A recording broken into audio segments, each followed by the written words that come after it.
men who try to marvel. Galactus behind the star of Aristotle. Thanos, the definition of space ghost. Use that a warlock as my scapegoat. Now the son of Titan got the sun behind him. Wanna lead the world like a crumbled Mayan. From Captain America to Doctor Strange. Now I don't know what Norman Osborn did to my brain. Peter Parker picked a spider. Hey page turners, welcome back to Longbox Weekly Comic Book Review, where I talk about the books I love, hate, buy, and leave on the shelf. This is episode number 13, and I want to thank you guys for checking us out. Right now we're in the shop, Comic Explosion, right here in Lapeer, Michigan. This is the home of Longbox Weekly Comic Book Review. So if you're in the area, I'd like for you to stop in. We're at 214 East Nipissing Street, and we're always running deals and specials. Right now we have back issues for 50% off, and hardcovers and trades for 25% off. So stop in because I'd really like to see you guys. And here we are again, guys, with the most important part of the show, and that's supporting independent artists. So if you're an independent artist, you got a book published, get a hold of me, and we'll work out a way for you to send me a copy of that book, and I'll give it an honest review and put it on the show. If you're just an artist and you want to get your artwork out there, draw me doing something comical in the shop as a superhero or a supervillain, and I'll make sure it's the first thing that people see when I put out a new video. I'll include all contact information in case they want to work with you, or if they just want to say that was an awesome piece of artwork, and thank you so much for supporting Longbox Weekly Comic Book Review. And this week's art submission makes me very proud because it's from my very own son, Damien. Thank you so much, buddy. I can't even begin to put into words how much I appreciate you supporting the show. To know that you're sitting there and supporting your dad, you know, trying to inspire these people to contribute something, you know, I love it. I love you, buddy. Thank you so much. Once again, guys, our independent book comes to us from Decayed Minds Comics right here in Michigan.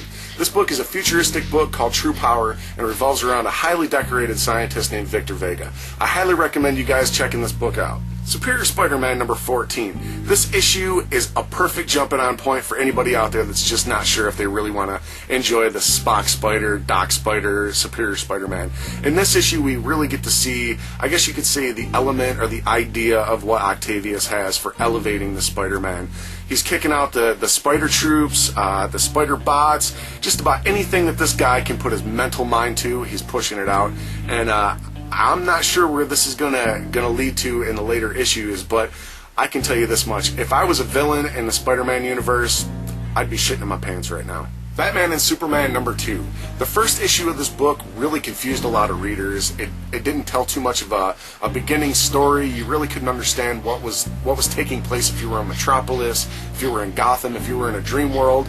But this issue, the second issue, it really it does pick up a little slow with the element of confusion, but it really starts to pan out towards the middle of this book. By the end of this book, you're already tossing your money at the comic shops to get issue number 3.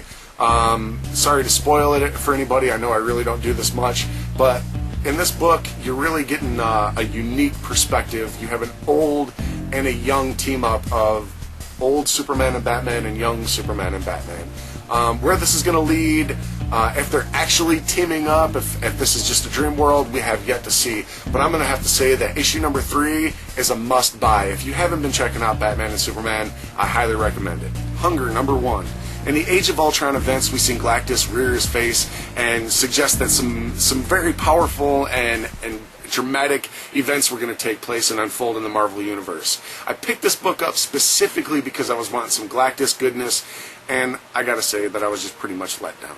Most of this book doesn't tell any story that really kind of echoes into what happened in Age of Ultron, or even a shattering of the multiverse.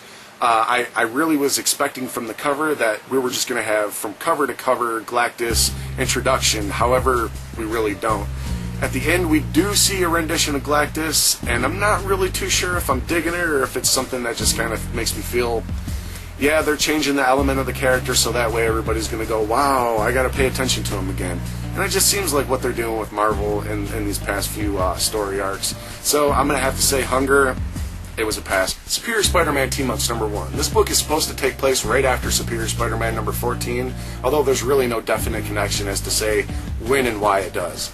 This book was really misleading with the title. I expected a team-up book, you know, something with Captain Suck-a-Punch, Daredevil, maybe even some Deadpool. You know, some situations where people were like, you look like him, you sound like him, but you just aren't him.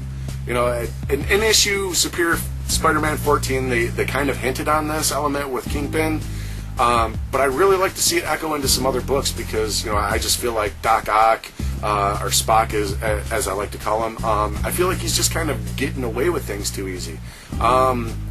This issue really could have been so much more other than Spider-Man just running around town beating the shit out of anybody that he finds. And then at the end of the book, you have this quick reveal as to what the hell's going on.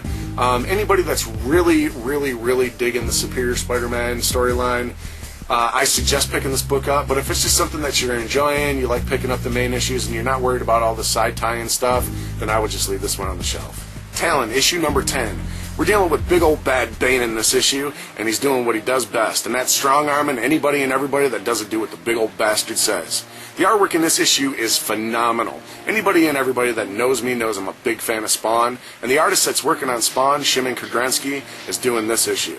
So I highly recommend checking this issue out. Even if you're not a fan of Spawn, check this issue out. You're going to get an art style that just doesn't appear in any other book. So I highly recommend issue number 10 of Talon. Well, that's it for this week's episode, guys. These are just my opinions on these books. So don't take my word for it. Just like the Reading Rainbow says, go out there and find a copy, check it out for yourself. I'm just being honest with my opinion.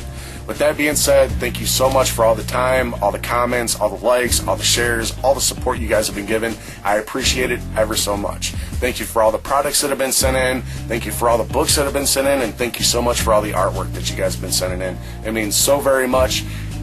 I can't even put it into words other than thank you very much, and I'll see you next week. Peter Parker picked a spider, but I'm more like the devil. Pick Johnny Blaze, the Ghost Rider. I'm Dr. Doom with the arms of Octavius. Wash a throne of Blackberry, as some call the craziest. The mental organism designed only for killing. Modoc, my ego is oh so fulfilling. Fight till I'm dead like Omega Red. The real weapon X7, Wolverine's head. Fin Fang Foom, I'm the Dragon Master, just a Nightcrawler who cannot be captured. Move over Magneto, this is Nathaniel Essex, the age of apocalypse. The world is my credit.